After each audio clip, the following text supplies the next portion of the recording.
Tiger Woods is arguably the greatest golfer who ever lived, with only Jack Nicklaus ahead of him with more major wins, although playing in a different era. It's safe to say that Tiger has written himself into the history books with his dominance over the past 2.5 decades, but it seems he's not ranked so highly anymore. Today, we're discussing Woods slipping to his lowest ever ranking. Stay with us. Let's get straight into it then. What's going on? Last week, it was announced that Tiger Woods has slipped to his lowest ever ranking in world golf, currently occupying 1,206th place. Over the course of his career, the 1997 Masters winner has spent a record 683 weeks at the top of the game, but recent form and lack of tournaments, as well as his worrying car accident last year, has meant that he slipped down to his worst ever position. Woods' previous worst ranking was 1199, but due to the fact that he's only played 3 times this year as he attempts to regain fitness after the crash, in which he reportedly almost lost a leg, he's now beaten that previously unwanted record. Tiger was present at Augusta this year, where he finished a mighty impressive 47th, all things considered, before again turning out at the PGA Championship. However, he had to withdraw after the 3rd round as his leg injury was still impeding his game, but he would return at the 150th British Open at St. Andrews. In a bid to be in peak condition for the tournament, Woods skipped the US Open, but it wouldn't matter in the end as he missed the cut, having not appeared in competition since July. Plus, these performances at the major tournaments, Woods has seen his stock plummet, but it is thought that he could begin to take some steps to address his all-time low ranking, as there have been rumors that he might be set to return to action later this year. Next up, some things you might not know about Tiger, starting with his name and family. You might not be aware, but Tiger is actually a nickname given to him by his father to honor his friend Vuong Dang Phong, a South Vietnamese colonel who was also known as Tiger to his friends. The pair met during the Vietnam War, but Tiger, Phong, went missing at the end of the war. Woods' father Earl decided to name his son Tiger, as he knew he was going to be world famous, which he hoped would encourage his old friend to get in touch after such a long time. His full name is actually Eldrick Taunt Woods. Taunt is a traditional Thai name that stems from his mother's Thai heritage. During his childhood, Tiger's father also had another nickname for him, Sam, although not much is known about the genesis of this particular nickname. Did you know about Tiger Woods' multiple aliases? We're talking about his prodigious talent next. Tiger Woods actually got into the game at an incredibly young age. At just 3 years old, Woods has shot an unbelievable 48 over 9 holes at the Navy course where his father played, and Earl himself was also a single-digit handicap player. But by 11 years old, Tiger would beat his father for the first time, with Earl admitting to trying his best. His old man would never beat him again. Woods actually appeared on the Mike Douglas Show in 1978, putting against comedian Bob Hope at age 3. A couple of years later, he would appear in Golf Digest, and before his 7th birthday, he won the under 10 category of the driver pitch and putt competition at the Navy golf course in his native Cypress, California. He would break 80 for the first time at just 8 years old, before breaking 70 at 12 years old. Most men will play their entire lives without breaking 70 on a regulation course, so to do it at such a tender age speaks to the mentality and skill of Woods. What do you guys make of this childhood golf career? An awesome major record is up next. Stay tuned. Whilst not the outright all-time major winner, that distinction goes to the legendary Jack Nicklaus, of course, Woods does hold the record for being the youngest man to win all 4 major championships, a feat he had achieved by age 24. He won the 1997 Masters with a sensational performance and followed that up by bagging the 1999 PGA Championship a couple of years later. 2000 was another big year for Woods, as he won the Open and the US Open to become the youngest ever golfer to win the Big Four. He would also win the PGA Championship for a 2nd time in 2000, just for good measure, cementing himself as easily the best golfer on the planet at the turn of the century. He's also the first and only golfer to win 4 majors in a row. Incredible! A PGA Tour record now. Tiger also shares the all-time record for the most PGA Tour wins with Sam Snead, and considering the fact that Snead passed on 2 decades ago, Woods is in the driving seat to become the outright all-time tour winner. So hopefully he makes a return to full fitness in the near future. Before his 1997 Masters win, Woods had only won 3 PGA tournaments, but over the course of the next 20 years, he would be simply relentless. Who's your favorite golfer of all time? We're discussing his net worth now. Woods became the world's first $1 billion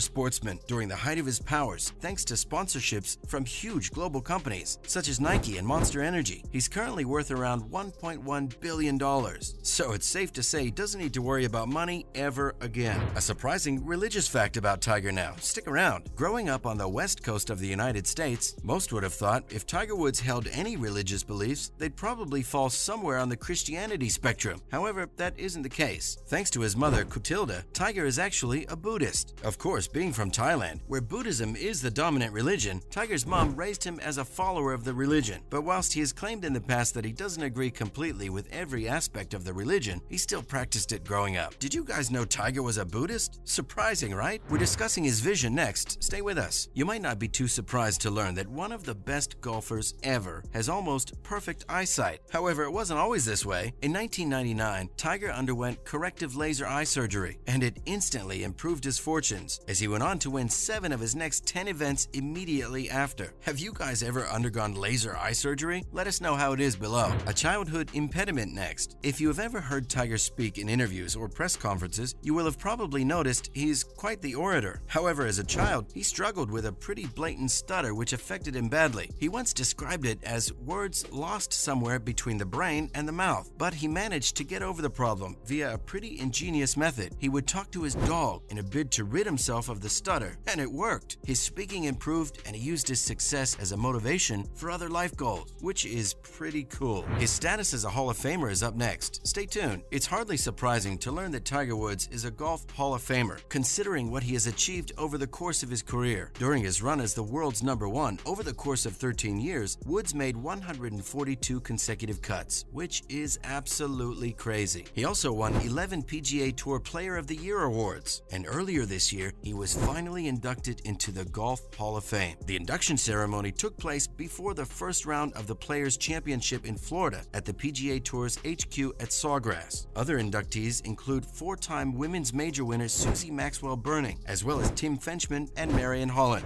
And finally, Tiger is a published author. It turns out there are many strings to the Tiger Woods bow. He's an avid reader and has spoken of his love of Dean Koontz's horror novels in the past, but he's also written a book or two of his own. In 2011, he published a book called How I Play Golf, which rather unsurprisingly gives readers an insight into how he does what he does. The book sold more than 1 million copies and revealed 5 of his biggest golfing secrets, which he relies on for his mammoth success. He then followed that up with a memoir based on his incredible 1997 Masters win called The 1997 Masters: My Story. The book allowed Tiger to reflect on his monumental win 20 years after the fact, which gives fans yet another candid insight into the life of one of the game's all-time greats. Have you read either of these books? As usual, thanks for dropping in on us today. And remember to tune in again next time for some more fun and games. And why not do us a favor by liking and sharing today's video, whilst also subscribing to our channel. Bye guys!